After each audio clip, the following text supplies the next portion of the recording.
स्वागत है आप सबका रोशनी कोचिंग सेंटर के यूट्यूब चैनल पर। आप सब अभी क्लास 10 के सिलेबस को पढ़ेंगे। ये खासकर डूअर्स के बच्चों के लिए बनाया जा रहा है वीडियो, क्योंकि डूअर्स में माता पिता अधिकतर गार्जियन बच्चों के बागान में ही काम करते हैं। आर्थिक स्थिति बहुत ही खराब होती है, इसीलिए उन लोगों के पास में पढ़ने का ज़्यादा साधन होते नहीं हैं, स्कूल भी बंद है।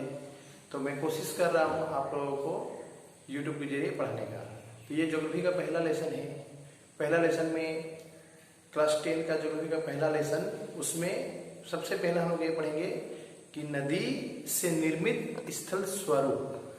तो सबसे पहले ये जानना है हम लोगों को कि नदी जो आती है ना, नदी में 3 प्रकार की अवस्था होती है। नदी की शुरुआत होती है पर्वतीय भागों से, तो ये नदी की होती है युवा अवस्था। फिर नदी पर्वत से पार करके मैदानी भाग में प्रवेश करती है। मैदानी भागों की अवस्था जो होती है नदी की, ये होती है दूसरी अवस्था। इसके बाद में नदी किसी सागर से मिल जाती है, तो जब सागर से मिल रही होती है वो होती है नदी की तीसरी अवस्था। मतलब नदी में 3 अवस्थाएं होती है: पर्वतीय अवस्था, मैदानी अवस्था, डेल्टाई अवस्था। पर्वतीय अवस्था को ही नदी का युवा अवस्था कहते हैं, और मैदानी अवस्था को नदी का पौड़ अवस्था कहते हैं, और डेल्टाई अवस्था को वृद्ध अवस्था कहते हैं। तो आज हम जो पढ़ेंगे वो पढ़ेंगे नदी के आपादन से निर्मित स्थल स्वरूप। तो आपादन का मतलब क्या होता है? आपादन का मतलब होता है कटाव। इंग्लिश में इसको इरोजन बोलते हैं। नदी पर्वतीय भागों में चट्टानों को काटती है, मैदानी भागों में बहा कर ले जाती है, और डेल्टा भागों में उसको जमा करती है। तो उसको भूगोल के भाषा में कटाव को बोलते हैं आपादन, और जो बहा कर ले जाते हैं उसको बोलते हैं परिवहन, और जो जमा करते हैं उसको बोलते हैं निक्षेपण। तो नदी 3 प्रकार का कार्य करता है: आपादन, परिवहन और निक्षेपण। तो आज हम लोग पहला टॉपिक जो होगा वो होगा आपादन। नदी के आपादन से बनने वाले 3 स्थल स्वरूप का वर्णन करें, ऐसे एग्जाम में आता है। मैं यहाँ पर लेकिन आपको 4 बता रहा हूँ: भ्यागा की घाटी, गॉर्ज, कैनियन, जलप्रपात। तो सबसे पहले हम लोग पढ़ते हैं भी आकार की घाटी। ये याद रखिएगा, जो कॉम्पिटिटिव की तैयारी कर रहे हैं उसके लिए भी है ये, क्योंकि ये जीके का हिसाब से आएगा। उसमें आपका ये जीके बन जाएगा। एग्जाम में आता है भी आकार की घाटी कौन बनाता है, तो नदी बनाता है। गॉर्ज कौन बनाता है, नदी। कैनियन कौन बनाता है, नदी। जलप्रपात कौन बनाता है, नदी। नदी किस अवस्था में भ्यागा घाटी बनाता है, मतलब से अपर्दन क्रिया में, माने पर्वतीय अवस्था में। गॉर्ज, कैनियन, जलप्रपात ये नदी के अपर्दन द्वारा ही निर्मित होते हैं। तो ये तीनों खासकर पर्वतीय क्षेत्रों में ही निर्मित होते हैं। तो भी आकार की घाटी क्या है, इसको जानने के लिए याद रखिएगा, नदी जब बहती है तो उसके तल में कभी कभी कोमल चट्टानें आ जाती है। तो नदी अपने तल के चट्टानों को काटना शुरू करती है। काटने के बाद में उसका आकार भी के जैसा बन जाता है, माने नदी के तल की आकार भी के जैसा बन जाता है। तो इसी कहते हैं भी आकार की घाटी। बहुत ही आसान है। जैसे इसका अगर डायग्राम देखा जाए तो ये नदी है, ये नदी की घाटी, ये नदी में पानी होती है, इसका डायग्राम होगा, एग्जाम में डायग्राम के साथ आता है। ये पानी है, तो ये जो घाटी हुआ अंग्रेजी के भी अक्षर के जैसे दिखाई देता है, भी आकार के जैसे। तो इसी को बोलते हैं भी आकार की घाटी। कोमल चट्टान कटकर चली गई, कठोर चट्टान खड़ी रह गई, ये भी आकार की घाटी। ठीक इसी प्रकार इसी से समझना है गॉर्ज क्या है। गॉर्ज भी बहुत इजी है। गॉर्ज का हिंदी में इसको महाखड्ड भी बोलते हैं, गड्ढा। नदी के तल में कभी कभी भी आकार घाटी नहीं बनती है, बल्कि गोलाकार गड्ढा बन जाता है, तो उसी को कहा जाता है गॉर्ज। इसका भी डायग्राम देखिए, बहुत ही इजी समझ में आएगा। जैसे ये नदी है, ऐसे दोनों में देखिए तल को ही काटा जा रहा है, इसे भी तल काटा, आकार भी के जैसा बन गया, तो यह भी आकार की घाटी हो नदी के तल। अरे गोलाकार गड्ढा बन जाता है नदी के तल में, तो इसी को कहते हैं गॉर्ज। गॉर्ज, ठीक है। आप आसानी से समझे इसको भी कैनियन किसे कहते हैं।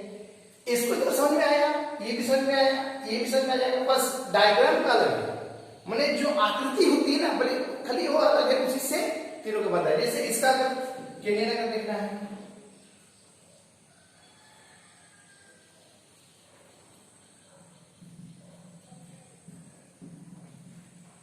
ये हुआ कैनियन।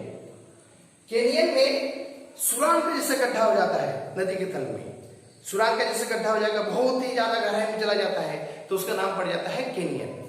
भी का जैसा होगा तो भियागर की घाटी, और गोलाकार गड्ढा हुआ तो गर्ज, और ऐसा गड्ढा हो गया तो उसका हो गया कैनियन। और एक बहुत ही बड़े जलप्रपात, इसको इंग्लिश में वाटरफॉल्स कहते हैं। इसका नाम, इसका तो कैनियन इंग्लिश में कैनियन, इसको गॉर्ज कहते हैं, लेकिन इसको होते हैं वाटरफॉल। वाटरफॉल क्या होता है, साधारण भाषा में आप किसे झरना कहते होंगे।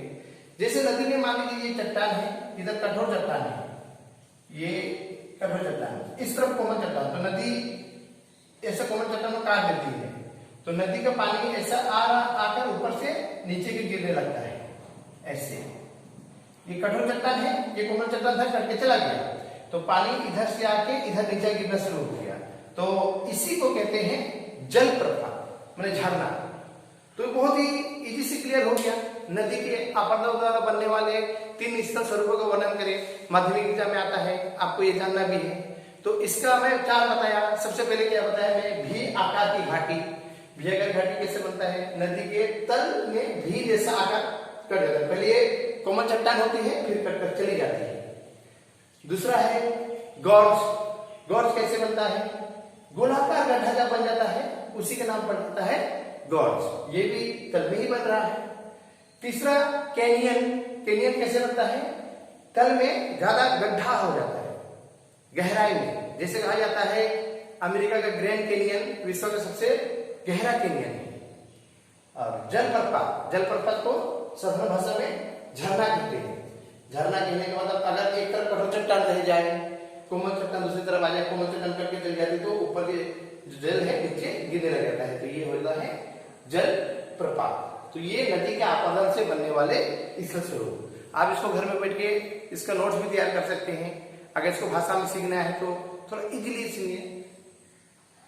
जब नदी अपने तल को काटती है, इसे घाटी का निर्माण होता है, इसका आकार अंग्रेजी के भी अक्षर जैसा होता है, तो इसे भी आकार की घाटी कहते हैं।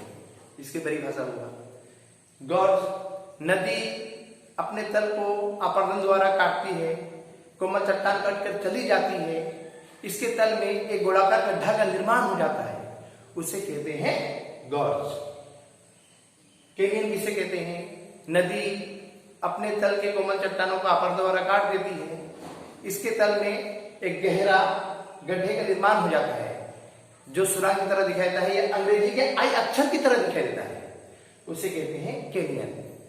जलप्रपात किसे कहते हैं, अगर एग्जाम में आया, नदी में, नदी के मध्य में एक और कठोर चट्टान दूसरी ओर कोमल चट्टान हो, तो नदी कोमल चट्टानों को काट कर बहा ले जाती है और कठोर चट्टान खड़ी रह जाती है, नदी का जल ऊपर से नीचे की ओर गिरने लगता है, इसे कहते हैं जलप्रपात। तो आप लोग इस प्रकार से इसका नोट्स घर में तैयार कर लीजिएगा और पढ़िएगा, बहुत ही आसान है ये, ठीक है। और इसको लाइक और शेयर जरूर कीजिएगा, और गार्जियन से भी अनुरोध है कि इस चैनल को सब्सक्राइब कर लीजिए ताकि बच्चों को घर में ही आप आसानी से शिक्षा दे सके। धन्यवाद।